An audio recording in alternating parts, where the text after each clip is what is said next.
आज हम पढ़ेंगे fluctuations in market price and their affect on the price of a competitive firm.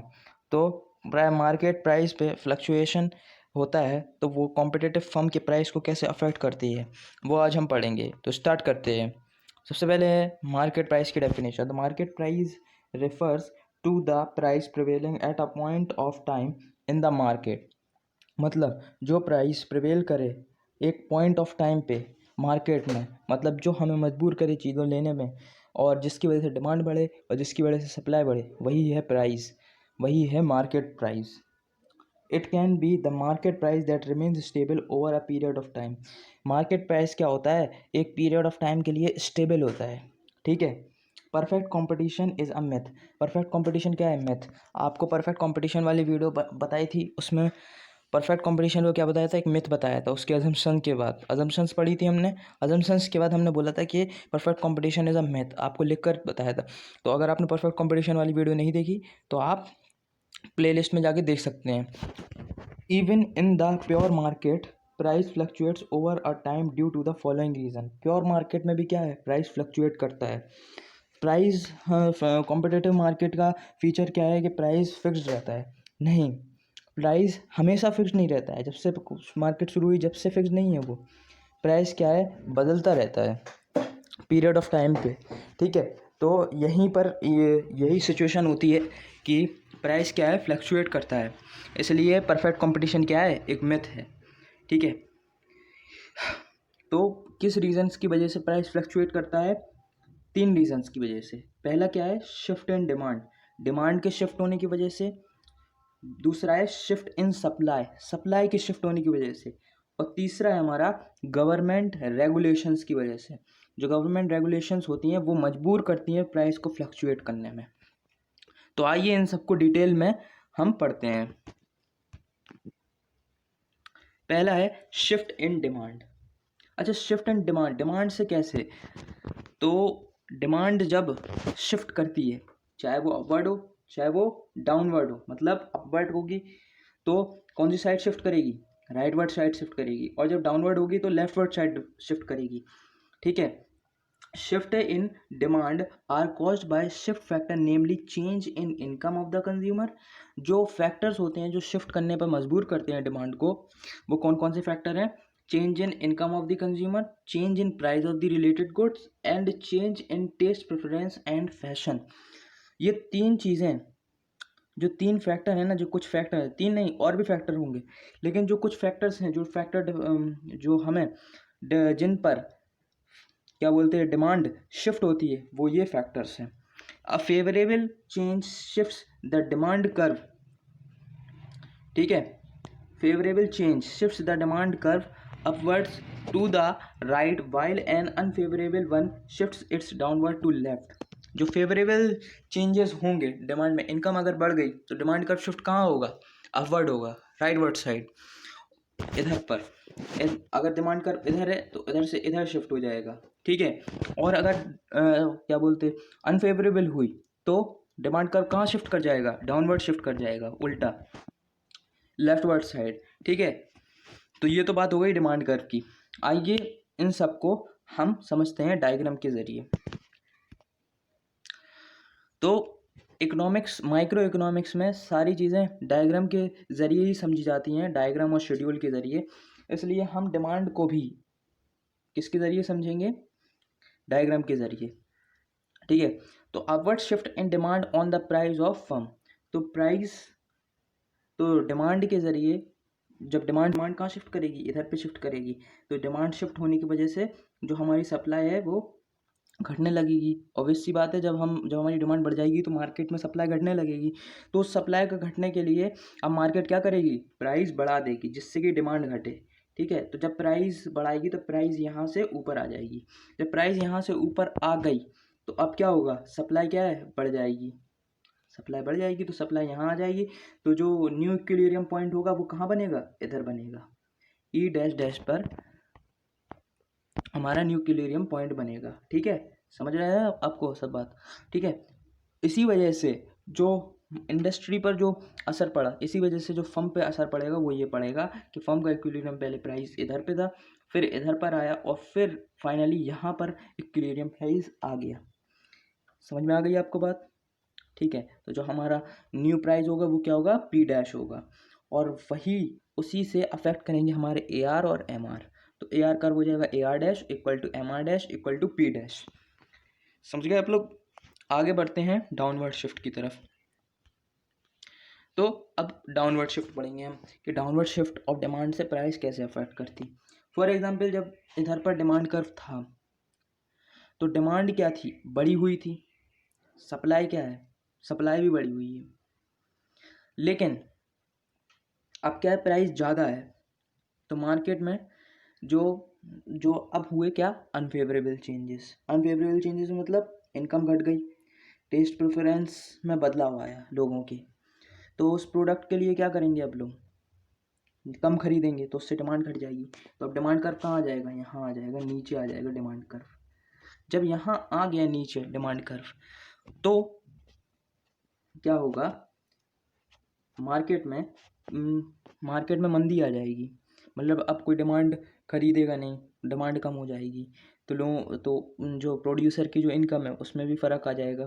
तो अब क्या होगा, प्राइस को ये लोग बढ़ा, जहाँ पे बढ़ी हुई थी वहाँ से ये लोग घटा देंगे। जब घटा देंगे तो लोग उसको ज़्यादा खरीदेंगे, है ना। जब उसको लोग ज़्यादा खरीदेंगे तो जो हमारा जो एस जो सप्लाई कर्व था वो यहाँ था, तो सप्लाई बढ़ी थी पहले, अब बढ़ के क्या घट जाएगी सप्लाई, जो एक्सेस सप्लाई थी वो बढ़ के हमारी घट जाएगी, तो सप्लाई यहाँ पर आ जाएगी। तो जो न्यू हमारा इक्विलिब्रियम पॉइंट होगा वो यहाँ पर होगा। ठीक है, समझ गए आप लोग? और इसी वजह से जो फर्म पर हमारा जो पड़ेगा अफेक्ट वो ये पड़ेगा कि पहले यहाँ पर थी, यहाँ से यहाँ आई, यहाँ से यहाँ। ठीक है, समझ में आ गया आप लोग? आगे बढ़ते हैं हम सप्लाई की तरफ। Shift in supply. अच्छा, व्हेन सप्लाई डिक्रीजेस, जब सप्लाई डिक्रीज होती है, यहाँ पर टोटल सप्लाई डिमांड का अपोजिट है, आप सबको पता है। तो इसी वजह से जो उसके अफेक्ट होंगे वो भी इसके अपोजिट होंगे। मतलब क्या, वहाँ पर डिमांड क्या हो रही थी, बढ़ रही थी, तो प्राइस क्या हो रहा था, प्राइस भी बढ़ रहा था। यहाँ पर क्या, जब सप्लाई बढ़ रही थी तो प्राइस क्या होगा, कम होगा, और सप्लाई जब घट रही थी तो प्राइस क्या होगा, बढ़ेगा। ठीक है ना। तो ये इसमें मेजर डिफरेंस होता है डिमांड और सप्लाई में। तो supply curve shifts upward to left and the market price rises. जब शिफ्ट अपवर्ड होता है मतलब लेफ्टवर्ड होता है, तो क्या हो रहा है, मतलब सप्लाई घट रही है, तो प्राइस क्या होगा, मार्केट प्राइस क्या होगा, राइज होगा, जिससे कि सप्लाई घटे, जिससे कि वहाँ पर सप्लाई रुकी रहे, स्टेबल रहे, मतलब फिर उसके बाद लोग खरीदे। लेकिन एक ऐसी सिचुएशन आती है कि जहाँ पर सप्लाई बढ़ जाती है तो उस वक्त क्या करती है, मार्केट प्राइस घटा देती है, जिससे कि डिमांड बढ़े, है ना। तो ये फीचर्स मार्केट में होते हैं। आइए इन सबको हम डायग्राम के द्वारा समझते हैं। तो affects of a downward shift in supply on the price of a firm. ठीक है, तो डाउनवर्ड शिफ्ट समझ गए होंगे आप लोग। उधर पे डाउनवर्ड शिफ्ट का मतलब क्या था, डिमांड घट रही है, इधर पे डाउनवर्ड शिफ्ट का मतलब होगा सप्लाई बढ़ रही है। तो इधर पे सप्लाई क्या है, पहले इधर पे थी सप्लाई, प्राइस ज़्यादा है, ठीक है, प्राइस ज़्यादा है तो लोग नहीं खरीद रहे। अब क्या हो गया, सप्लाई बढ़ा दी लोगों ने, तो प्राइस कहाँ पे आ जाएगा, प्राइस आ जाएगा यहाँ पे, यहाँ नीचे वाला न्यू प्राइस होगा जी। तो प्राइस में अफेक्ट आ गया। इससे डिमांड में क्या अफेक्ट आया, डिमांड घटी हुई थी तो डिमांड बढ़ जाएगी, जब बढ़ जाएगी तो न्यू इक्विलिब्रियम पॉइंट बनेगा यहाँ। ठीक है, और इसी से हमारा फर्म पे भी असर पड़ेगा। पहले फर्म में इक्विलिब्रियम यहाँ था, यहाँ से फिर यहाँ ऐसे बढ़ा। समझ गए आप लोग? आगे बढ़ते हैं हम डाउनवर्ड शिफ्ट की तरफ। Affect of a downward shift, या फिर डाउनवर्ड शिफ्ट नहीं, अपवर्ड शिफ्ट। डाउनवर्ड शिफ्ट हो गया, upward shift in the supply of a price of a firm. तो अपवर्ड शिफ्ट में क्या होगा, पहले हमारी प्राइस क्या थी, यहाँ थी, मतलब सप्लाई ज़्यादा है, प्राइस कम है, तो लोग क्या करेंगे, ज़्यादा खरीदेंगे, प्राइस कम है तो ज़्यादा खरीदेंगे, तो उससे क्या थी, हमारी जो डिमांड थी ज़्यादा थी। अब क्या होगा, अब सप्लाई क्या कर देगी, सप्लाई घटा देगी, सप्लाई घटाएगी तो उससे क्या होगा, प्राइस घट जाएगी हमारी, प्राइस बढ़ जाएगी हमारी, तो न्यू प्राइस यहाँ पे हो जाएगी हमारी।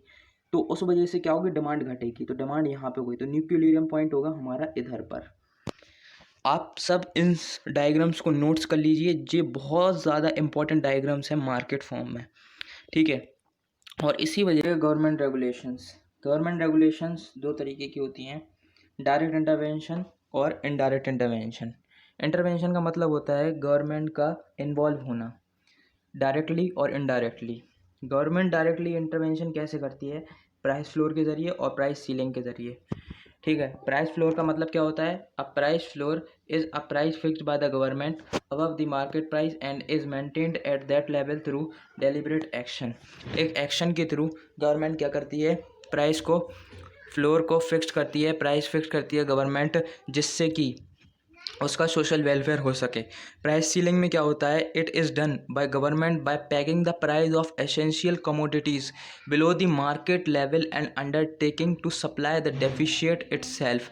मतलब जब गवर्नमेंट क्या करती है, प्राइस को सील कर देती है, मतलब एक तरीके से प्राइस को फिक्स कर देती है, जिससे कि जो लोअर मिडिल क्लास लोग हैं वो उस प्रोडक्ट को या उस चीज़ को ख़रीद सकें।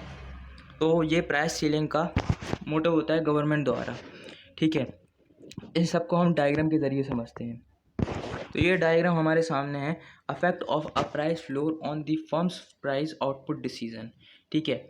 जो प्राइस का आउटपुट डिसीजन है उससे कैसे प्राइस फ्लोर अफेक्ट करता है, ठीक है।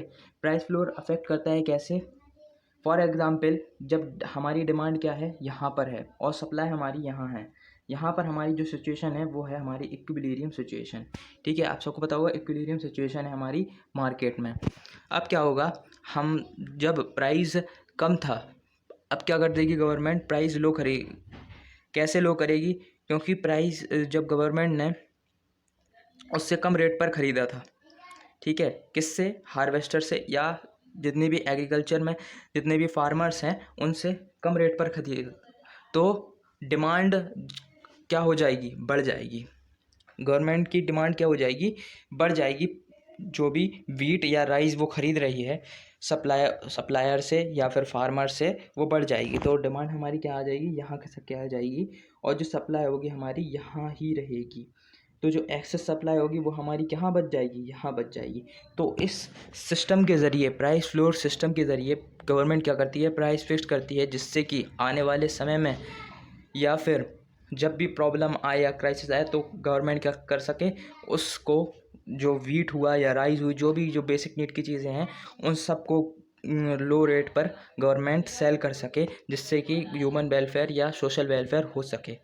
अगला है हमारा प्राइस सीलिंग। प्राइस सीलिंग में क्या होता है, प्राइस सीलिंग के ज़रिए गवर्नमेंट क्या करती है, प्राइस सील करती है, जिससे कि जितने भी हमारी जो गवर्नमेंट की जो कंट्री की जो पॉपुलेशन है, उससे गवर्नमेंट उसको फ़ायदा दे सके।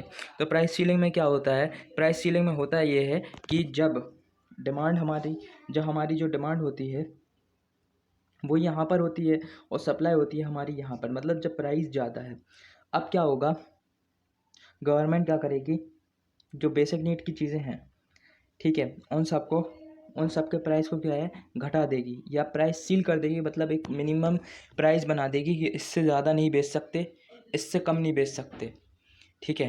तो मिनिमम प्राइस बना देगी, उस प्राइस से वो प्राइस होगा ये, ठीक है। जब प्राइस ये होगा तो हमारी जो सप्लाई कहाँ आ जाएगी, यहाँ आ जाएगी, न्यू सप्लाई होगी जी हमारी।